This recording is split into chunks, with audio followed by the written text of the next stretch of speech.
25 কার্য দিবসের দীর্ঘ কার্যক্রমের পর শেষ হলো ত্রয়োদশ জাতীয় সংসদের প্রথম অধিবেশন। প্রায় 94টি বিল পাস, 133টি অধ্যাদেশ উত্থাপন এবং শতাধিক সংসদীয় আলোচনায় মুখর ছিল এই অধিবেশন। এই সময় নানা বিষয়ে সরকার আর বিরোধী দলের মধ্যে চলে তুমুল তর্ক বিতর্ক। সব শেষে সংসদীয় গণতন্ত্রকে আরও শক্তিশালী করার অঙ্গীকারের মধ্য দিয়ে শেষ হয় প্রথম অধিবেশন। বিস্তারিত প্রতিবেদনে। আমি বিরোধী দলের নেতার সাথে একমত হয়েই বলতে চাই যে কথাটি কয়েকবার আমি রিপিট করেছি, আবারও আমি রিপিট করতে চাই, কারণ আমি মনে করি এটা উনি একটি ইম্পর্টেন্ট কথা বলেছেন যার সাথে আমি সম্পূর্ণভাবে একমত। এই সংসদ মানে পুরো বাংলাদেশ।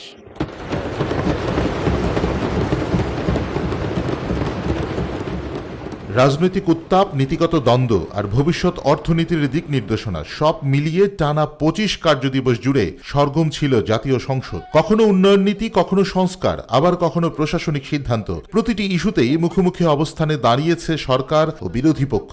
এ সময় বিরোধী দলের ওয়াকআউটের মতো ঘটনাও ঘটে। সেই মুক্তিযুদ্ধের সঙ্গে যখন 1 মাসের গণ আন্দোলনকে তুলনা করা হয়, তখন মুক্তিযুদ্ধকে ছোট করা হয়। মাননীয় সদস্যবৃন্দ বসুন। আমরা রাজাকারের সাথে যুদ্ধ করছি এবং তাই আমরা এখানে আসছি।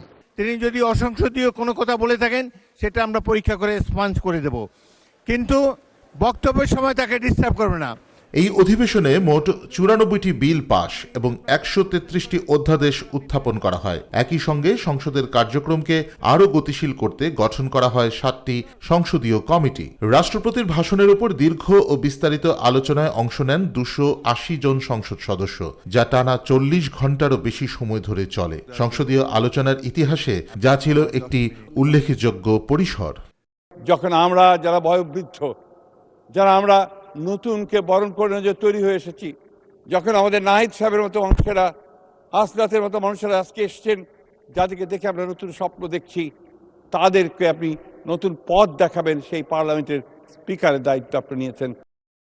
অধিবেশনে প্রধানমন্ত্রী ও মন্ত্রীদের জন্য শতাধিক প্রশ্ন উত্থাপিত হয়। এর মধ্যে প্রধানমন্ত্রীর জন্য 93টি প্রশ্নের মধ্যে 35টির উত্তর দেওয়া হয়। মন্ত্রীদের জন্য 2509টি প্রশ্নের মধ্যে 1778টি উত্তর সংসদে উপস্থাপন করা হয়। জিয়া রহমান সাহেব এসে আবার এই সমস্ত সংস্কারের মাধ্যমে বাংলাদেশকে আরেকটা লেভেলে নিয়ে গেছে অর্থনৈতিকভাবে।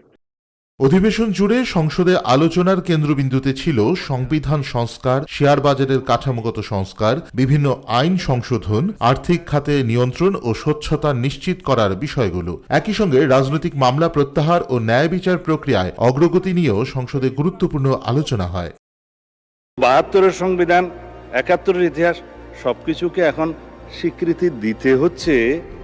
আমি বিরোধী দলীয় নেতৃবৃন্দকে অসংখ্য ধন্যবাদ জানাই যে আপনারা মুক্তিযোদ্ধাদের ধারণ করেছেন, নিজেরা মুক্তিযোদ্ধা দাবি করছেন। এই অধিবেশনে সরকারের পক্ষ থেকে বিভিন্ন চলমান উদ্যোগের পাশাপাশি একাধিক অগ্রাধিকারমূলক পরিকল্পনার ঘোষণা ও অগ্রগতি তুলে ধরা হয়। এর মধ্যে ছিল ফ্যামিলি কার্ড ও কৃষক কার্ড কার্যক্রম চালুর পরিকল্পনা, কৃষি ও গ্রামীণ অর্থনীতিকে আরও শক্তিশালী করার উদ্যোগ, খাল খনন ও পুনঃখননের মাধ্যমে জলাবদ্ধতা নিরসন এবং সেচ ব্যবস্থার উন্নয়ন সহ বিভিন্ন কর্মসূচি। এসব পদক্ষেপকে গ্রামীণ উন্নয়ন ও খাদ্য নিরাপত্তা জোরদারের কৌশলগত অংশ হিসেবে উপস্থাপন করা হয়। মাননীয় স্পিকার, আপনার মাধ্যমে আজকে এই সংসদের এই সবুজ চেয়ারে যারা বসে আছেন, আমি মনে করি আজকে বোধহয় আমাদেরকে সিদ্ধান্ত নিতে হবে যে আসুন আমরা পপুলার ডিসিশনে আলাপ করব না, আমরা আলাপ করব সঠিক ডিসিশনের ব্যাপারে। ত্রয়োদশ জাতীয় সংসদের প্রথম অধিবেশন ছিল সংখ্যাগতভাবে ব্যস্ত এবং রাজনৈতিকভাবে আলোচিত। বিল পাস, অর্থনৈতিক নীতি নির্ধারণ সব মিলিয়ে সংসদে ছিল তীব্র আলোচনা ও মতবিনিময়।